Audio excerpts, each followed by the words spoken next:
ইরানের উপর একের পর এক বিমান ও ড্রোন হামলা চালিয়ে যাচ্ছে যুক্তরাষ্ট্র। মার্কিন সামরিক বাহিনীর দাবি, হরমুজ প্রণালীতে আন্তর্জাতিক বাণিজ্যিক জাহাজের নিরাপত্তা নিশ্চিত করতেই তেহরানের সামরিক বিমান প্রতিরক্ষা ব্যবস্থা, উপকূলীয় রাডার সাইট এবং ড্রোন ও ক্ষেপণাস্ত্র ঘাঁটি লক্ষ্য করে এ হামলা চালানো হয়েছে।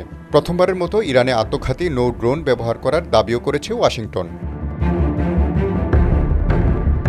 হামলার পর বিকট বিস্ফোরণে কেঁপে ওঠে ইরানের দক্ষিণাঞ্চলীয় বন্দর নগরী বন্দর আব্বাস, সিরি ও মাসাহের সহ বেশ কয়েকটি এলাকা। হামলায় ইরানের টেলিযোগাযোগ, বিদ্যুৎ বিভাগের কর্মীসহ বেশ কয়েকজনের হতাহতের খবর পাওয়া গেছে।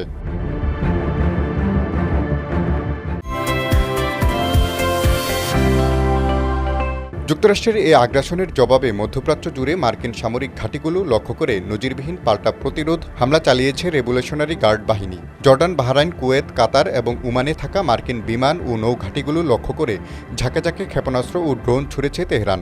আইআরজিসির দাবি, তাদের এই নিখুঁত আঘাতে জর্ডানের প্রিন্স হাসান বিমান ঘাঁটির জ্বালানি ডিপো, বাহরাইনের মার্কিন ড্রোন নিয়ন্ত্রণ কেন্দ্র এবং কুয়েতের হিমারস রকেট ও পেট্রিয়েট ক্ষেপণাস্ত্র ব্যবস্থা পুরোপুরি ধ্বংস হয়ে গেছে।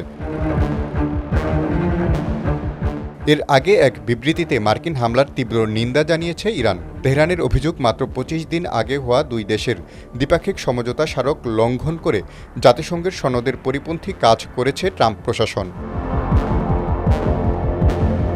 পাল্টাপাল্টি তীব্র সংঘাতের মাঝেই হরমুজ প্রণালী নিয়ন্ত্রণ নিয়ে শুরু হয়েছে মনস্তাত্ত্বিক লড়াই। ওয়াশিংটন সাফ জানিয়েছে, বৈশ্বিক বাণিজ্যের এই গুরুত্বপূর্ণ জলপথ কোনোভাবেই ইরানের নিয়ন্ত্রণে নেই এবং থাকবে না। তবে মার্কিন দাবিকে প্রত্যাখ্যান করে ইরান জানিয়েছে, হরমুজ পুরোপুরি তাদের নিয়ন্ত্রণে।